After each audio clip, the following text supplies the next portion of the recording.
Prendre soin de sa santé, c'est aussi prendre soin de ses finances. Pourquoi? Je t'explique rapidement dans cette vidéo. Reste jusqu'au bout. Lorsque tu prends soin de ta santé, ça veut dire qu'en général, c'est que tu es quelqu'un qui pratique du sport, donc qui a une activité physique régulière, qui prend soin de ce qu'il mange, qui se repose de façon convenable, 7 à 8 heures par nuit, lorsqu'il a la possibilité. Parfois, ce n'est pas vraiment le cas, il y a des périodes de pic où on travaille énormément, ça nous arrive tous. Mais il faudrait également, si en fin de semaine tu as la possibilité, prendre un temps de repos pour pouvoir vraiment recharger tes batteries. Alors, prendre soin de sa santé, c'est prendre soin de ses finances. Pourquoi? Déjà, quelqu'un qui prend soin de sa santé, ça sera quelqu'un qui sera toujours vif, qui aura l'esprit vif, quelqu'un sera toujours en forme, quelqu'un sera toujours du patch. Et lorsque tu es en forme, c'est quelque chose qui est très bien pour tes activités parce que tu tombes rarement malade. Et qui dit moins de maladies, moins de bobos de santé, dit également moins de dépenses au niveau médical. C'est pourquoi il est important, même lorsqu'on ne tombe pas malade régulièrement, lorsqu'on a une vie qui n'est pas sédentaire, on est très sportif. Moi, je conseille de faire au moins 3 à 5 séances de sport par semaine pour rester en forme. Voilà, que ce soit du foot, du vélo, en salle de gym, voilà, peu importe le sport, mais il faut bouger, même la marche, voilà, tous les jours marcher, ça fait du bien, ça te permet de rester en forme. Donc, qui dit moins de bobos de santé, dit moins de dépenses au niveau médical, donc plus d'économie également. Également, il faudrait également avoir un mode de vie dans lequel le sport fait partie intégrante. Parce que lorsque je prends un exemple pour quelqu'un avec qui j'ai échangé, qui est un fumeur, qui fume à peu près un paquet de cigarettes par jour. Donc je lui ai juste demandé de faire du sport, de commencer à faire du sport.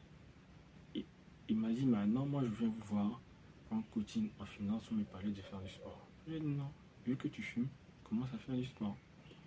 Donc la personne a commencé à faire du sport et 2 mois après, il se rend compte parce que généralement quand on fume, on n'a pas vraiment assez de souffle et tout. Il commence à s'étouffer à chaque fois qu'il est en salle. Donc il a décidé de réduire sa consommation de cigarettes. Donc il est passé d'un paquet à un demi-paquet par jour.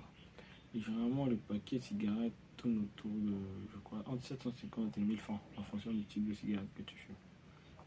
Donc déjà lui, le fait de passer d'un paquet de cigarettes à un demi-paquet de cigarettes par jour, si on va sur la base qu'un paquet de cigarettes coûte 1000 francs CFA, en un mois ça fait 30 000 francs CFA. Donc le simple fait de s'être mis au sport a fait en sorte qu'il consomme maintenant la moitié d'un paquet. Donc ce qui va dire également qu'au lieu de dépenser 1000 francs, il va dépenser 500 francs par jour en cigarettes. Sur 30 jours, ça fait 15 000 francs en termes d'économie. Et cette même personne s'est rendu compte qu'en réalité, s'il prenait beaucoup plus soin de lui, beaucoup plus soin de son corps, et qu'il faisait même l'effort de réduire encore sa consommation de cigarettes, ça lui permettra déjà de se sentir mieux, d'aller moins à l'hôpital et de même faire des économies quotidiennes.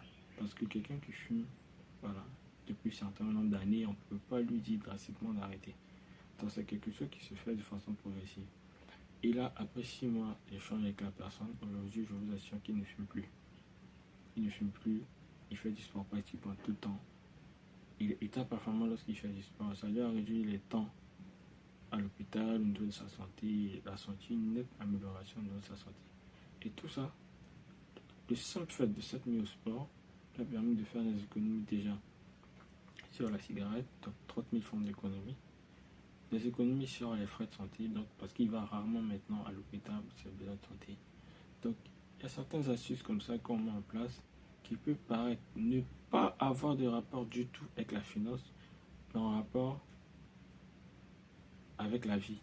Parce qu'en réalité, le coaching en gestion des finances personnelles, c'est pas un coaching lié à l'argent, c'est un coaching lié aux habitudes de vie.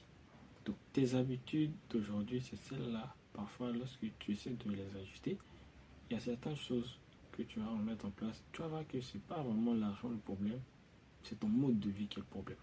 Donc aujourd'hui, je t'invite à faire vraiment du sport, d'avoir une vie assez sportive, voilà, de bouger beaucoup. Ça te permettra de pouvoir, si tu es quelqu'un peut-être qui consomme de l'alcool et tout, tu vas voir que ça va te permettre de réduire ta consommation. Tu vas plus te prioriser le boire beaucoup plus tôt d'alcool et tu vas voir que tu vas intégrer un certain nombre de nouvelles habitudes te permettant de faire des économies et de réduire tes charges en termes de frais de santé. Donc, n'hésite pas à t'abonner si tu souhaites également avoir beaucoup plus d'astuces comme ça pour la gestion de tes finances, la gestion même de ta vie et surtout de ton temps et de ton énergie. Je suis Stéphane Fini, je suis ravi que tu puisses, tu as été resté jusqu'à maintenant. Donc, pour la suite, n'hésite pas à t'abonner et tu auras beaucoup plus de vidéos de ce genre. Belle journée à toi et prends soin de ta vie et prends soin de ta santé, car c'est prendre soin de tes finances.